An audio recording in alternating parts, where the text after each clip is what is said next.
We have a whooping cough scare at Trimet, and let's talk about that for a minute because we've seen a lot of back and forth with Trimet putting out a press release that the driver had whooping cough, and then they're saying he doesn't have whooping cough, and since nobody believes anything Trimet says, and they actually don't because they've been caught lying so many times, they asked the health department to make a statement on that.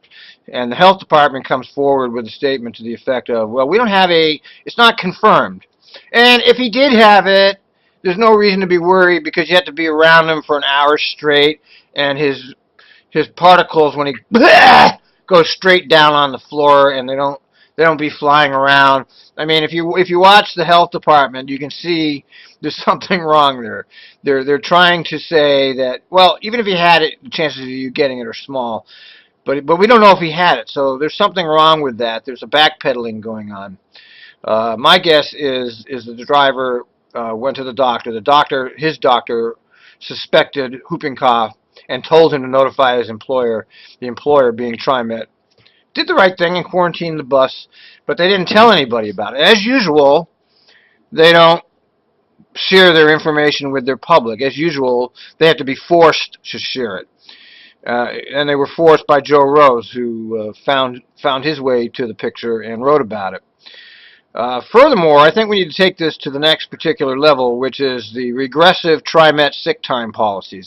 This is a real crux of this matter.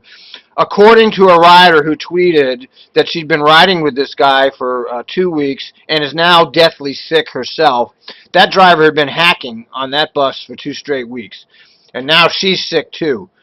Now the question is, why was that driver at work? Now, having been an employee for 15 years, I know the answer to that. And the answer is that Trimet doesn't allow you to take your sick time, even if you have plenty of it accumulated. They penalize you for taking sick time. I know one driver who was under threat of termination if she took any more sick time. She came to work, she drove her bus to Washington Square, she got off the bus at 1, she passed out. And she should never have been there, but since she was under threat of termination, she came in. Now, my feelings on this is that this driver was confronted with the same situation. He had what's called a time loss problem, which means you can't take any more time off for any reason without threat of termination.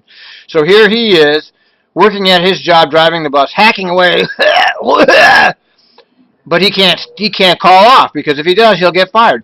That's the root of the problem here, is Trimet's regressive, ancient, punitory sick time policies that force drivers like this man to come into work even though they're hacking away.